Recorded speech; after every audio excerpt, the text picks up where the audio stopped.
Now, I'm not being rude here, but this is an Australian saying that's been around for years. Any of you Aussies out there will understand. Tonight we have savoury mince.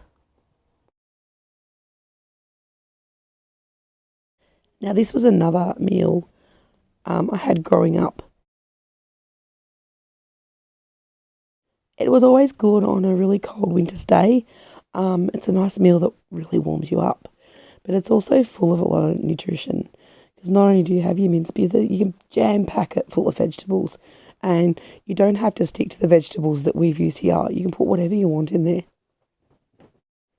Now, the first thing you do is you want to brown up your mince, and you want to remove all that fat that comes out of it.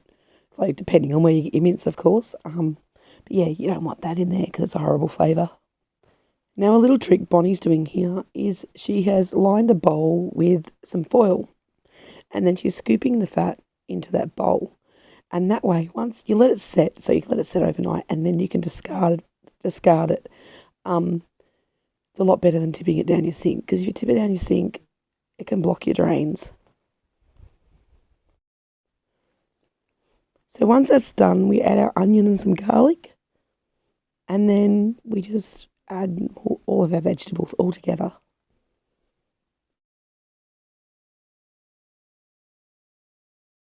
Now we're just giving it a stir through, just to mix everything together, and then we just add some water. Now, with the water, you only want to just see it coming up on the sides. You don't want to cover it. Now we're just adding a whole jar of homemade tomato relish and just some vegetable stock powder. And then we just give it another mix through to stir through all the flavours we've just added. Now you just put the lid on and let it simmer away for probably about at least half an hour, just until your vegetables have cooked through. Here we are just testing a carrot to see if it's cooked enough, because once the veggies are cooked, it's ready for the next step. Now what we want to do is thicken our mince, and to do this I use corn flour. Now, a really important lesson I learned is never add hot water to your corn flour, because if you do, it doesn't dissolve properly. Now, you don't need to add a lot of water. You just need enough so you can make a nice smooth paste with the corn flour.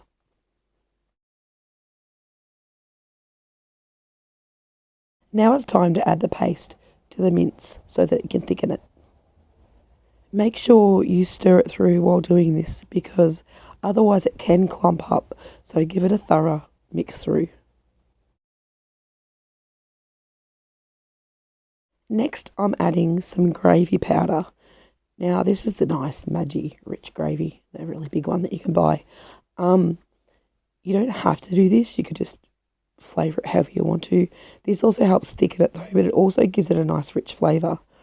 With this though, I do use hot water, and I don't want to add any more liquid to this mince because it'll just get too runny and you keep chasing it to thicken it up. Instead, I'm using the water that's sitting in the mince. That way I can mix my gravy. I have also made this gravy rather thick, because once again we're trying to thicken it, not make it runnier. And then we just add it and mix it through. Now you just want to let it cook away or simmer for about 10-15 minutes, because you want the gravy and the corn flour to cook through.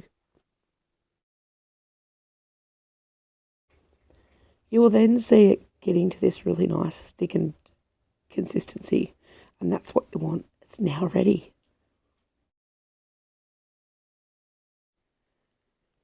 Now, to serve this up, you can have it on toast, with toast, without toast if you really want, but it's also good for leftovers. Now, here I am just showing you what the fat looks like the next day, how you just wrap it up and throw it away in the bin. Now, don't go yet, because now we're going to show you what we did the next day with the leftovers.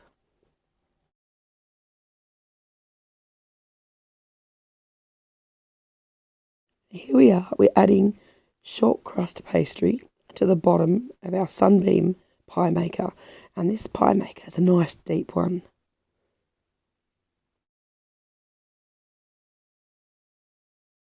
Now allow your pastry just to sit in there for about a minute, and what it does, it softens and it's easier to mould into the actual dishes.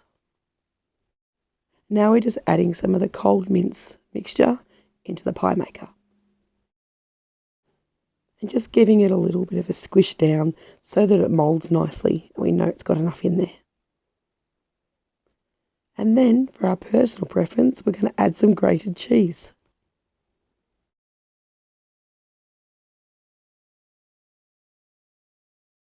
On the top of the pies, we're going to add some puffed pastry, not short crust.